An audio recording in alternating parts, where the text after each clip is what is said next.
Hi everyone, welcome to my YouTube channel అత్త చేతి వంట. ఈరోజు మనం ఎంతో రుచికరమైన బచ్చల కూర పప్పు ఎలా చేయాలో చూద్దాం. బచ్చల కూరలో పోషకాలు ఎక్కువగా ఉంటాయి. మన పెరట్లో పండిన ఆకైతే ఆ తృప్తిని చెప్పలేం.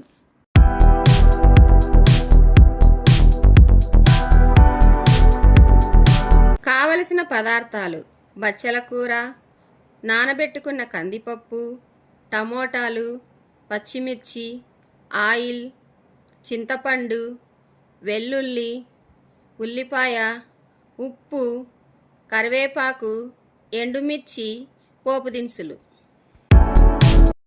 తయారీ విధానం: ముందుగా కుక్కర్లో నానబెట్టిన కందిపప్పు వేసుకొని ముక్కలుగా కట్ చేసుకున్న బచ్చల కూరను వేసుకోండి.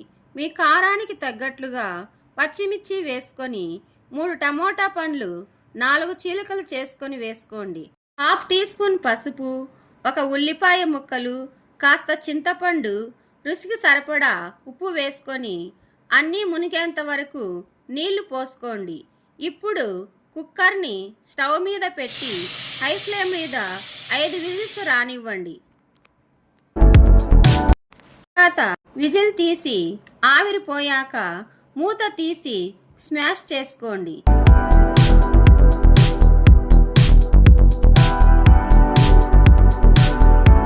ఇప్పుడు మరో బాండీలో ఆవాలు, వెల్లుల్లి, కరివేపాకు, ఎండుమిర్చి వేసి పోపు వేసుకోండి.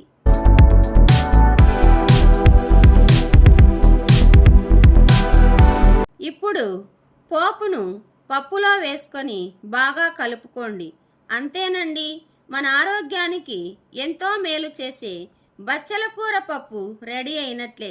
ఇంకెందుకు ఆలస్యం, మీరు కూడా ట్రై చేసి కామెంట్ చేయండి. ఈ వీడియో మీకు నచ్చినట్లయితే లైక్ చేయండి, షేర్ చేయండి. మరిన్ని వీడియోస్ కోసం మా ఛానల్ని సబ్స్క్రైబ్ చేసుకోండి. Thank you for watching.